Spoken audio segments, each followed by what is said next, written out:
ano! Como vocês estão?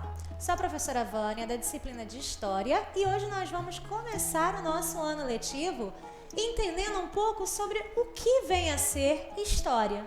Então, o que é História? Um assunto que abre o nosso estudo, primeiro assunto do nosso livro didático. Quando nós pensamos nessa pergunta, logo nos remetemos ao passado e compreendemos que a história estuda o passado. Mas essa é uma visão meio que equivocada, uma vez que a história pode ser definida como a ciência que estuda o homem e suas realizações ao longo do tempo. A palavra história, ela tem sua origem no grego, a partir dos estudos de Heródoto, que é considerado o pai da história, pois ele foi o pioneiro na investigação do passado para obter o conhecimento histórico.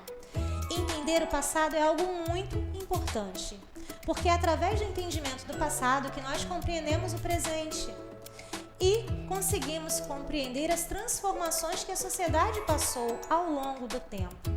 Desde o surgimento da humanidade, como que os homens foram se modificando, como que as sociedades foram se transformando, a diferença entre um povo e outro.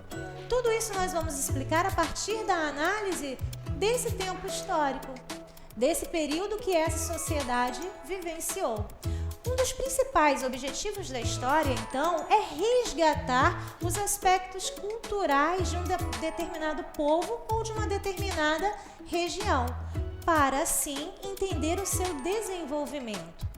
E as pessoas que se dedicam à história, seja ao estudo da história ou à escrita da história, são chamados historiadores. E para realizarem as suas pesquisas, eles necessitam consultar o passado através do estudo dos vestígios e documentos desse passado. Esses vestígios do passado são as chamadas fontes históricas, que são registros, vestígios ou marcas da presença do homem durante esse tempo que ele vivenciou naquela determinada região. Só que para analisar essas diversas fontes de informação, muitas das vezes, o historiador recorre ao auxílio de outros profissionais, como, por exemplo, aos arqueólogos, os paleontólogos, para assim ele poder reconstruir a sucessão de eventos históricos e aí contar e narrar a história daquele povo, cujo foi encontrada aquela fonte, aquele objeto do passado. Então a ideia do tempo, ela acaba sendo muito importante para a ciência e história, porque através do tempo, da vivência desse homem, é que vai se condicionar os eventos estudados pelo historiador. Com base na observação da natureza, os povos que viveram lá no passado, eles foram observando o tempo e começaram a criar mecanismos para contar esse tempo, como o calendário, o relógio, E a partir daí, cada povo foi adotando o seu instrumento. Então, cada povo ele possui o seu calendário próprio. Nós aqui na parte ocidental utilizamos o calendário cristão ou calendário ocidental, instituído